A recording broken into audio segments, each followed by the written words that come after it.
پرانے وقتوں کی بات ہے۔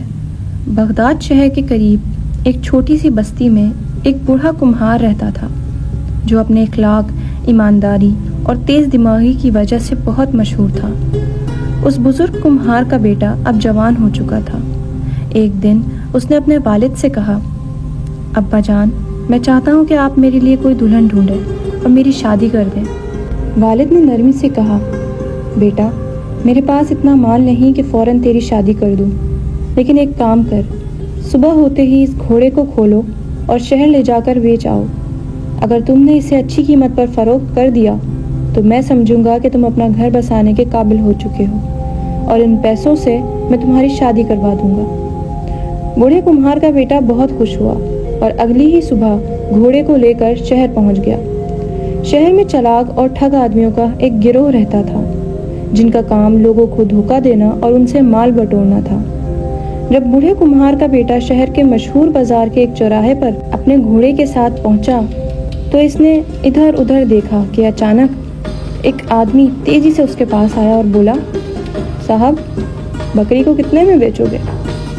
بوڑھے کمہار کا بیٹا ہنس پڑا اور کہا، تم تو گدھے ہو، کیونکہ ابھی تک تمہیں بکری اور گھوڑے میں فرق ہی نہیں پتا۔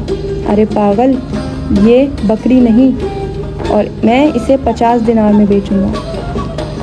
اس آدمی نے بے نیازی سے کہا، ٹھیک ہے، پھر ہمارے درمیان کوئی سودا نہیں ہو سکتا۔ تم اس کا بھاؤ بہت زیادہ بتاتے ہو، لیکن اگر دوسرے لوگ تمہاری اس کمزور بکری کو 50 دینار میں خریدنا چاہیں تو خدا کی قسم میں تمہیں 60 دینار دینے کے لیے تیار ہوں۔ بوڑھے کمہار کا بیٹا اپنے گھوڑے کو لے کر آگے چل دیا۔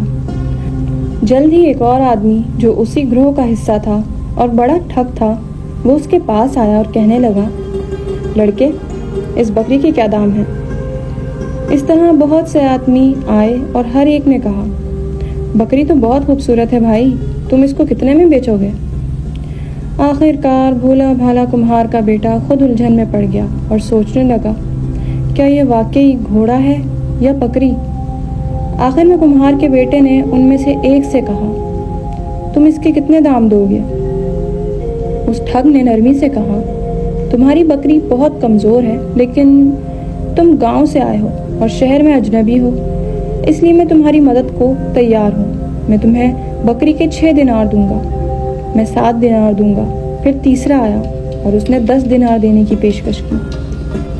لڑکے نے 10 دینار لے لیے اور وہ ٹھگ شخص گھوڑے کو لے گیا جسے وہ اب بھی بکری کہے جا رہا تھا۔ ہائے ہائے، لگتا ہے جنموں کی بھوکی ہے، چل تجھے کچھ کھلا دوں۔ گھوڑا بیچنے کے بعد کمہار کا بیٹا بازار گیا اور 5 دینار مختلف چیزیں خریدنے میں خرچ کر دیے۔ اسے بھوک بھی لگ رہی تھی تو 2 دینار اس نے کھانا کھانے میں اڑا دیا اور واپس اپنے والد کے پاس چلا گیا۔ جب وہ گھر پہنچا تو سفر کے معاملات جاننے کے لیے اس کے والد کا پہلا سوال تھا، کیا تم نے گھوڑے کو بیچ دیا؟ اس کے بیٹے نے جواب دیا، آپ کی قسم، آپ نے مجھے گھوڑے کے بجائے بکری دی تھی۔ بوڑھے کمہار نے پوچھا، کیا مطلب ہے تمہارا؟ تو بیٹے نے بتایا کہ کیسے کچھ لوگ ایک ایک کر کے آئے اور کہا، یہ بکری ہے، تو ان کے کہنے پر میں نے اسے 10 دینار میں بیچ دیا، اور بابا، میں اپنی ہونے والی بیوی کے لیے ایک ہار بھی لایا ہوں۔ اس کے والد نے کہا، یہ ہار ابھی سنبھال کر رکھو، کیونکہ ابھی تم عقل کے کچے ہو۔ خیر، ان ٹھگوں نے تمہیں دھوکہ دیا اور تمہیں بیوقوف بنایا، میں انہیں اچھی طرح جانتا ہوں۔ کوئی بات نہیں، میں بھی ان کو مزہ چکھا کر ہی دم لوں گا۔ بوڑھے کمہار کے پاس ایک گدھا تھا جس پر وہ اپنا سامان لاد کر شہر میں فروخت کرنے جایا کرتا تھا۔ بوڑھا کمہار اس گدھے پر سوار ہوا اور ایک مالدار شخص کے پاس گیا اور اس سے کہنے لگا، مجھے آپ سے ایک کام ہے، وہ یہ کہ اگر آپ مجھے 10 دینار بطور قرض دے دیں تو میں آپ کے پاس والی اپنی زمین گروی رکھوا دیتا ہوں۔ معاملہ طے کرنے کے بعد اس نے مالدار تاجر سے 10 دینار لیے اور اپنے گدھے پر سوار ہو کر شہر کی طرف روانہ ہو گیا اور سیدھا اس جگہ پر پہنچا جہاں ٹھگوں کا گروہ رہتا تھا۔ اس جگہ پر 3 ٹھگ بیٹھے تھے۔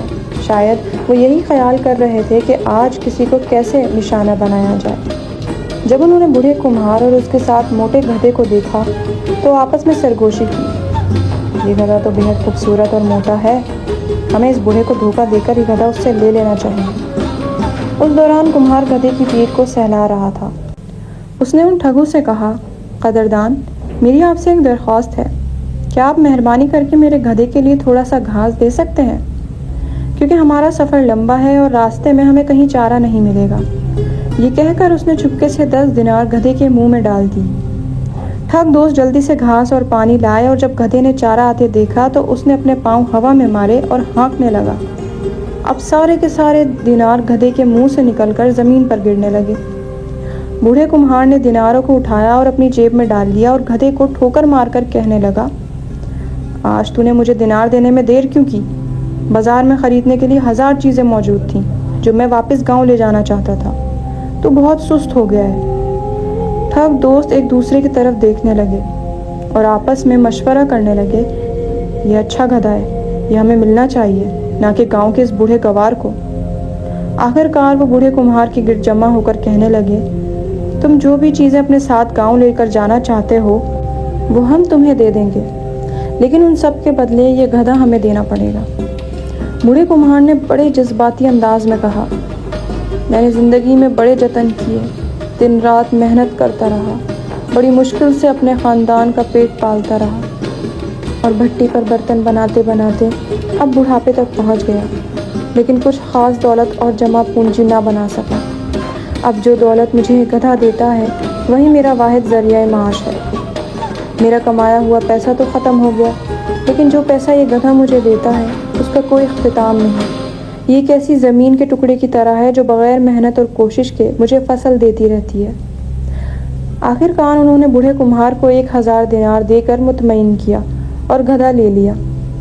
جب سودا طے ہوا اور گدھا ان کے ہاتھوں میں چلا گیا تو بوڑھا کمہار کہنے لگا، میری ایک نصیحت ہے، تمہیں گدھے کو ایک ایسے کمرے میں بند کرنا ہوگا جہاں اس کے جسم پر ہوا نہ لگے، اور ایک مٹکا شکرقندی سے مکمل بھرنا اور 5 من جو ڈالنا، اور پھر ایک بڑا مرتبان پانی کا اس کے پاس رکھ کر دروازہ 30 دن کے لیے بند کر دینا۔ 30ویں دن دروازہ کھولو اور دینار ہی دینار جمع کر لو۔ ٹھگوں نے بالکل ویسا ہی کیا جیسا بوڑھے کمہار نے کہا تھا۔ 30ویں دن جب انہوں نے دروازہ کھولنے کی کوشش کی تو دروازہ اتنا بھاری تھا کہ وہ اسے ہلا ہی نہیں سکے۔ انہوں نے آپس میں خوش ہو کر کہا، لگتا ہے گدھے نے اتنا مال دیا ہے کہ کمرہ بھر گیا ہے، اور اسی لیے تو دروازہ نہیں کھل رہا۔ آخر کار بڑی محنت اور پریشانی کے بعد انہوں نے جب دروازہ توڑا تو اندر دیکھا کہ گدھا دروازے کے پیچھے مرا پڑا تھا، نہ دینار تھے اور نہ کچھ اور۔ اس نے سارا جو کھا لیا تھا اور پانی بھی پی گیا تھا اور پھول کر مر گیا تھا۔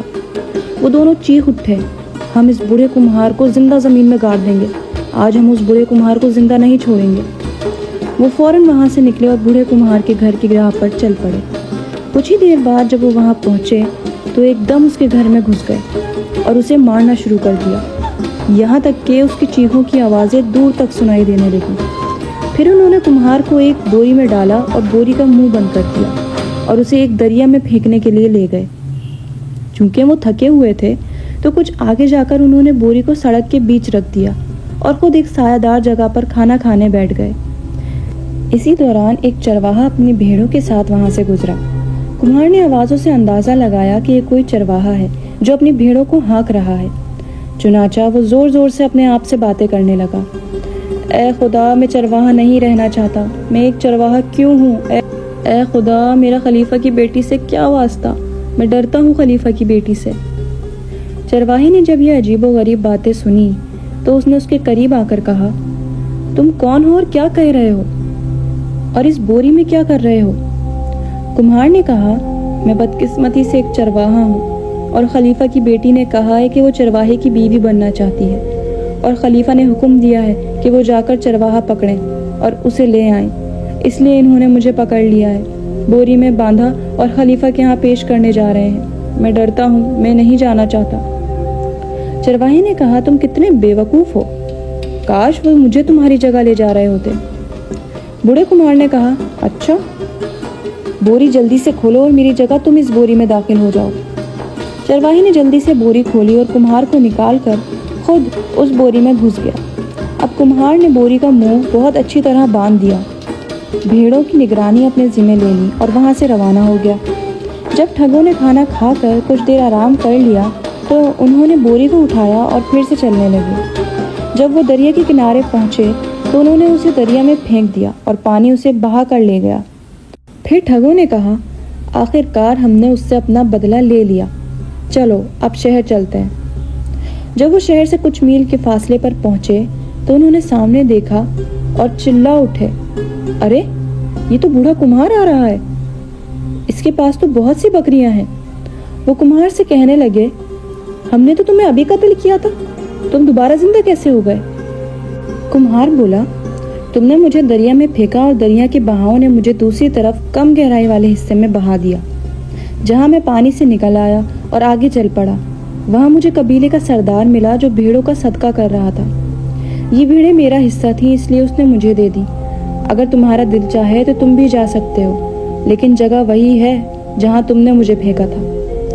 ٹھگ بولے، ٹھیک ہے ہم جائیں گے، اگر تم سچ بول رہے ہو اور ہمیں بھیڑیں بھی ملیں گی تو ہم تمہیں معاف کر دیں گے۔ کمہار نے کہا، ہاں جاؤ، سردار تمہیں دیکھ کر خوش ہوگا، وہ تمہیں مجھ سے بھی زیادہ دے گا کیونکہ وہ اپنی منت جلدی پوری کرنا چاہتا ہے۔ ایک بولا، پہلے میں پانی میں چھلانگ لگاؤں گا، اگر سب ٹھیک ہوا تو میں ہاتھ نہیں ہلاؤں گا، لیکن اگر میں ہاتھ اوپر اٹھاؤں تو مت آنا۔ پھر ان میں سے ایک پیچھے ہٹا، نیچے جھکا اور دریا میں چھلانگ لگا دی اور پانی اسے بہا لے گیا۔ بجائے اس کے کہ وہ ہاتھ اٹھا کر کہتا مت آنا، وہ ڈوبنے کے خوف سے اتنا ڈر گیا کہ تیرنے کی کوشش کرنے لگا تاکہ بچ سکے۔ اس کے ساتھی سمجھے کہ وہ انہیں اشارہ دے رہا ہے کہ آ جاؤ، اور ایک ایک کر کے انہوں نے بھی دریا میں چھلانگ لگا دی اور وہ سب کے سب ڈوب گئے۔ کچھ دن کے بعد کمہار کو خبر ملی کہ ٹھگوں کا گروہ ڈوب تو گیا مگر وہ سب زندہ بچ گئے اور واپس اس علاقے میں آنے اور کسی کے ساتھ بھی ٹھگی لگانے سے توبہ کر لی۔ بوڑھے کمہار نے اپنے ذہن سے بدلہ لے لیا اور بکریوں کا مالک بھی بن گیا۔ اب اس نے اپنے بیٹے کی شادی اپنے بھائی کی بیٹی سے کر دی۔ بوڑھا کمہار، اس کا بیٹا اور نئی دلہن خوشی خوشی زندگی گزارنے لگے۔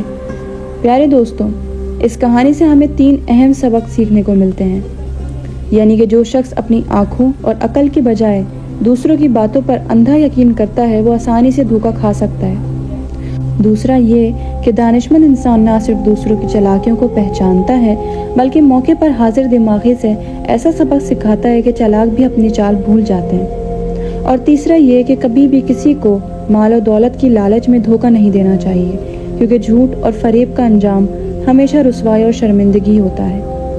دوسروں کا حق مار کر یا انہیں بے وقوف بنا کر حاصل کیا گیا مال کبھی خوشی نہیں دے سکتا، بلکہ ایک نہ ایک دن سچ سب کے سامنے آ ہی جاتا ہے۔